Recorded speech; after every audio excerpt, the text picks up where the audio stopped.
That house is not fit to live in.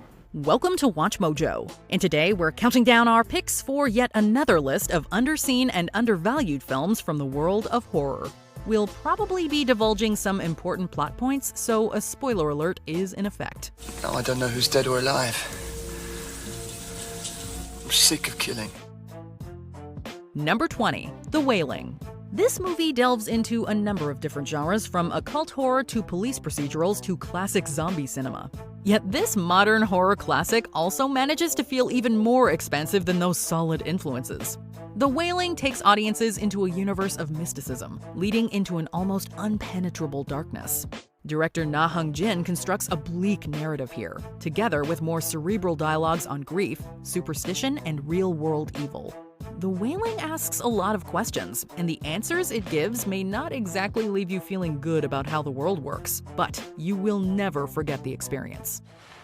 귀신이 들러붙어서 그런 거인가, 그것이. 뭐 처음엔 그랬겠지. Number 19, Lake Mungo. Palmers were really doing it tough at that time.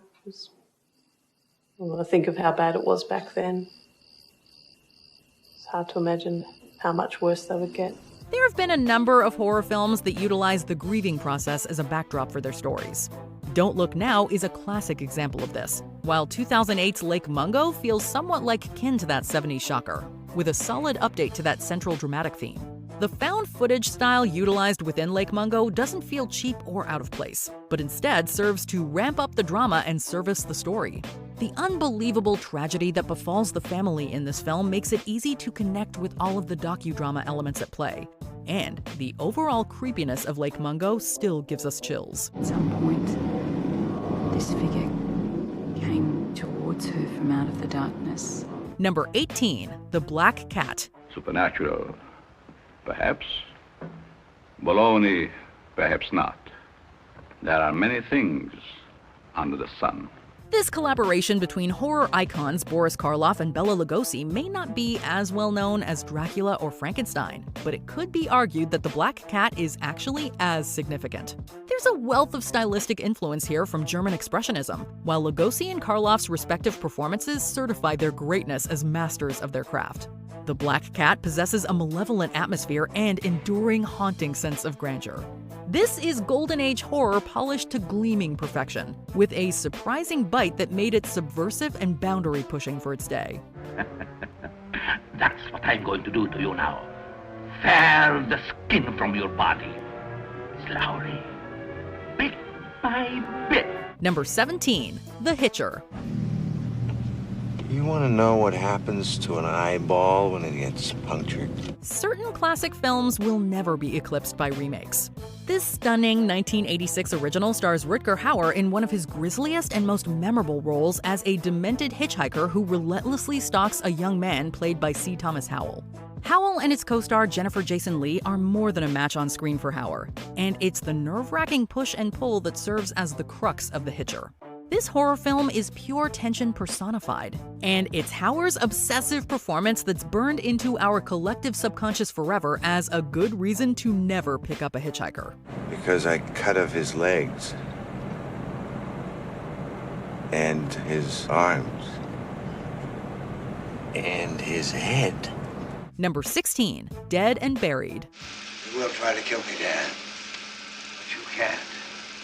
You can only make me dead. Go on, pull the trigger. A film is only as good as its script, and 1981's Dead and Buried had a boffo screenwriting team in the form of Dan O'Bannon and Ronald Shusett. Their creativity within the confines of genre cinema shines once again with this film, as it did with Alien. Dead and Buried at once feels both nostalgic and current.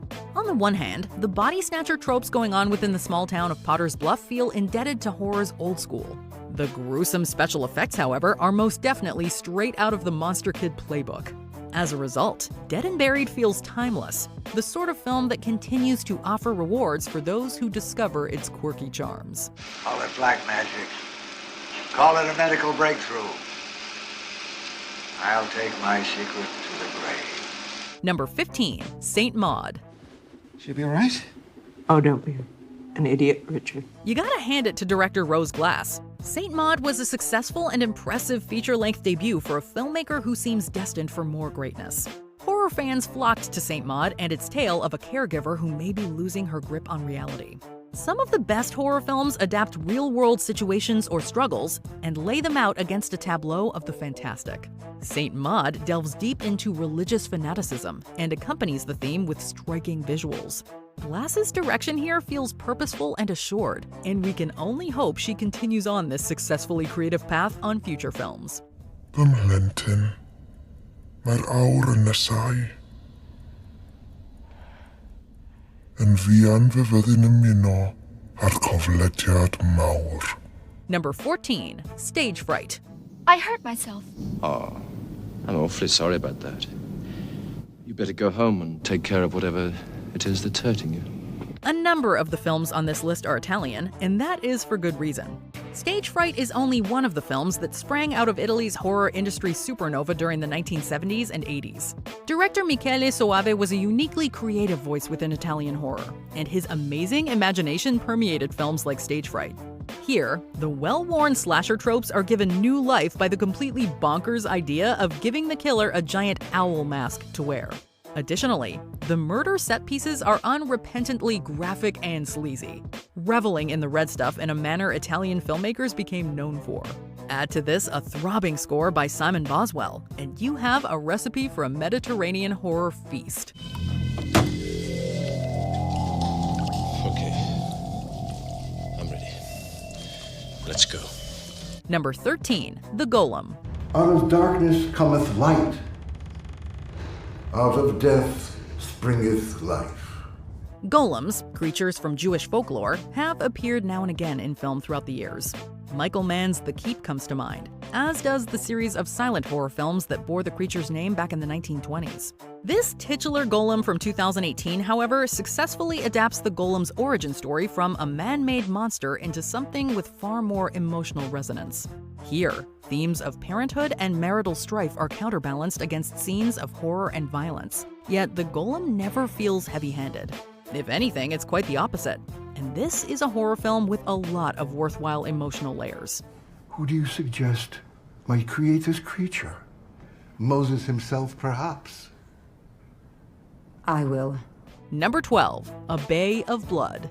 He's a good soul, really. It's just that recently he's come up with some weird notions. We return to Italy for our next pick. A fine example of how that country's giallo genre of graphic murder mysteries went on to influence the American slasher scene. Scenes from 1971's A Bay of Blood would be essentially lifted by movies like Friday the 13th Part 2, like the sequence involving an amorous couple who are attacked while in bed. Director Mario Bava was already a film legend prior to helming A Bay of Blood, yet it would be this film's intense levels of violence that would earn him true international infamy. There are no heroes here, only victims for the body count.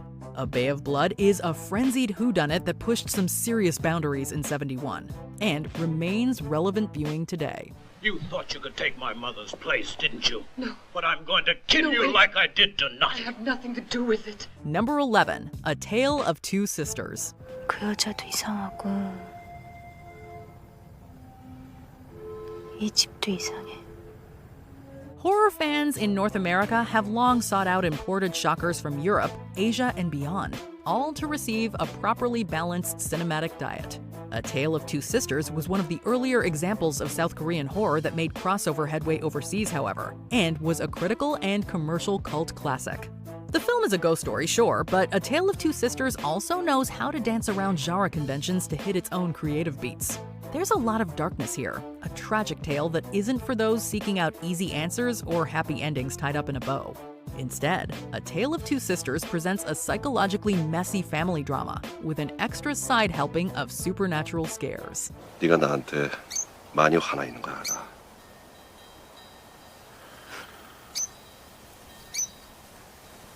내가 나쁜 아빠라는 것도 알고. Number 10, Tales from the Crypt.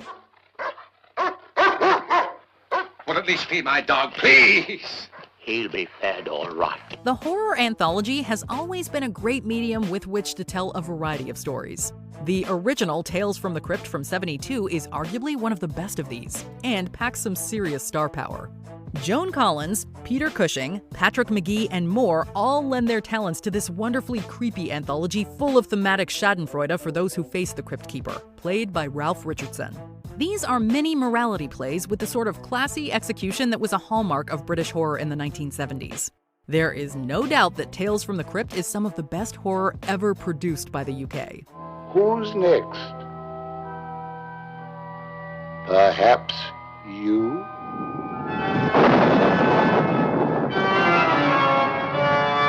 Number 9. Kwaidan. お前が自分で想像しとったことは全部幻じゃ。死んだ者が訪ねてきた以外はの。Tales from the Crypt isn't the only awesome horror anthology film on this list. Kwaidan hails from Japan and was released back in 1964, yet it still possesses some seriously scary staying power decades later. Scary, that is, if you can get past just how gorgeous this film looks. The cinematography, set design, and visual style of Kwaidan are sumptuous and impossible to forget. At the same time, its tales of terror bring to the screen stories that are ghostly morality tales with plenty of spooky visuals. Kwaidan is a film that is astonishingly atmospheric and guaranteed to put you in the Halloween spirit. Just be sure to start this one late at night when the moon is full. 美少年ね、あなたは。私はもうあなたに危害は加えません。Number 8. The Burning. You ain't never gonna forget this, man. As long as you live, you're never gonna see a freak like this. The 1980s were a halcyon decade for the slasher movie, particularly during its earliest years. The Burning may not be spoken of as often as its peers, but there are more than enough elements here to make it worth your time. For starters, there's the presence of future stars Jason Alexander and Holly Hunter, appearing here in the infancy of their careers. Additionally, the special effects from Tom Savini are off the charts in terms of execution, particularly on the infamous raft scene. Meanwhile, Yes keyboardist Rick Wakeman delivers a wonderful score that's quirky and creepy in equal measure, and the ending bucks final girl slasher convention. So don't look. He'll see you. Don't breathe. He'll hear you. Don't move. You're dead! Number 7. In the Mouth of Madness. Every species can smell its own extinction. The last ones left won't have a pretty time of it. Director John Carpenter is lauded for films like Halloween and The Thing, and rightfully so. However, fans would be wise not to sleep on some of his later work, including this banger from 1994. In the Mouth of Madness is Carpenter indulging in some seriously occult Lovecraftian vibes, but doing so with his own inimitable flair. The question of fantasy versus reality is very present, as In the Mouth of Madness revolves around the works of fictional horror novelist Sutter Kane. Answers here aren't exactly clear-cut, and Carpenter's film has a great time going off the deep end in terms of atmosphere, excitement, and impressive visuals. In the Mouth of Madness is a must-watch. A reality is just what we tell each other it is. Sane and insane could easily switch places if the insane were to become the majority. Number 6. Demons. Rosemary se puso la máscara y se arañó en la cara. Y ese arañazo la convirtió en un demonio, un instrumento del mal. There are few Italian horror films from the 1980s that possess as much sinful glee as 1985's Demons. Director Lamberto Bava had this stuff in his blood, since his dad was the aforementioned maestro Mario Bava. Demons is substantially more popcorn fare than much of the elder Bava's work, but this is in no way a slight. In fact, this is one of the reasons why Demons is so successful. It keeps plot points and extraneous locations to a minimum, setting up the story where people are locked inside of a movie theater full of bloodthirsty creatures. Demons is heavy metal horror turned up to the max, with insane special effects and a pace that never lets up. It is pure escapist pleasure. No es la película. Es este lugar. Number 5. Don't torture a duckling. Because it was found lying not far away. Not far away from where? From where another boy was killed. No. Not another one. Don't Torture a Duckling is very different than Demons stylistically, despite being produced in the same country. Director Lucio Fulci was often referred to as Italy's godfather of gore, but this film proves that the man certainly was not defined by this moniker. Instead, Don't Torture a Duckling tackles small-town persecution, religious fanaticism, murder, and abuse in perhaps the bleakest manner possible. Fulci's direction is strong and stylish, but never at the expense of the story. Meanwhile, Florinda Bolkan's performance is at once both tragic and mesmerizing, helping elevate Don't Torture a Duckling towards the apex of Italy's horror pantheon. Well, I've got to talk to someone, don't I? I mean, you're the only civilized human being in this lousy place. Thanks a bunch. Number 4, The Changeling. No one's been able to live in it. It doesn't want people. Are you looking for a slow burn, creepily atmospheric horror film to keep you warm on those cold winter nights? Then might we suggest The Changeling from 1980? This Canadian horror film is often cited as one of the country's best international horror offerings, and with good reason. Newer generations have been discovering this spook show and becoming captivated by its story and performances. George C. Scott in particular shines in the lead role, as a grieving man who moves into a house that may or may not be haunted. John Russell lost everything after the untimely deaths of his wife and child, and the Changeling channels this loss to charge nearly every frame with melancholy, beauty, and, yes, fear. I understand you lost your wife and daughter a little while ago. Maybe it shook you up. Maybe too much. Maybe you need help. Number 3, Cemetery Man. Why the barbed wire? Do they climb in at night? No. They climb out sometimes. Would you mind coming down? Cemetery Man is yet another film from Michele Soavi to make our list, a testament to the director's timeless power. This flick may be Soavi's crowning achievement as a filmmaker, and proof that Italian horror still had something to say during the 90s. The film stars a young Rupert Everett as a cemetery caretaker who keeps having to take care of the annoying living dead who rise from their tombs every night. Soavi injects Cemetery Man with sexuality, violence, and an anarchic sense of humor that goes a long way in keeping this film unlike anything you've likely ever seen. Additionally, can we just say that it also includes what just has to be the greatest Grim Reaper ever committed to film? Stop killing the dead. They're mine. If you don't want the dead coming back to life, why don't you just kill the living? Number 2, Opera. Tonight you make your debut as Lady Macbeth. What? Are you happy? Who's speaking? Is this a joke? Dario Argento was already well established as a horror icon prior to directing Opera in 1987.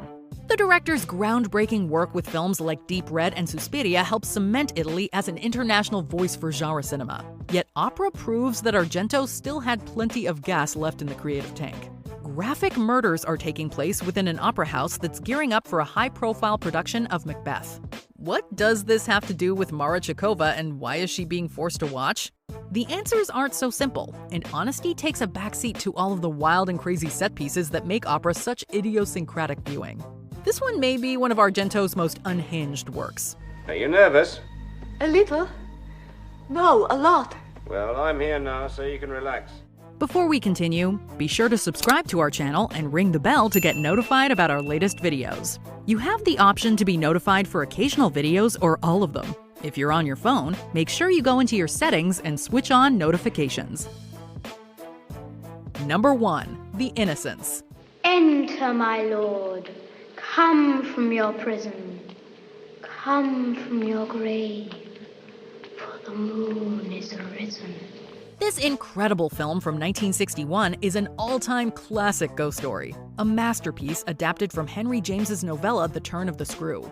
The film is all about atmosphere, with a growing sense of unease, paranoia, and self-doubt building to a feverish pitch. This is filmmaking that takes its time ramping up tension, and the end results make this ride utterly worth the wait. The idea of childhood innocence is juxtaposed against ghostly possessions and hallucinations that may, or again may not, be stress-induced. The special effects, and particularly the haunting music, remain powerful today, making The Innocents a film experience well ahead of its time. We must try to learn what it is these horrors want. What's the scariest horror film you always recommend to your friends? Let us know in the comments. 헛귀신 중에서도 아주 악질의 사령이요, 사령. Did you enjoy this video? Check out these other clips from WatchMojo, and be sure to subscribe and ring the bell to be notified about our latest videos.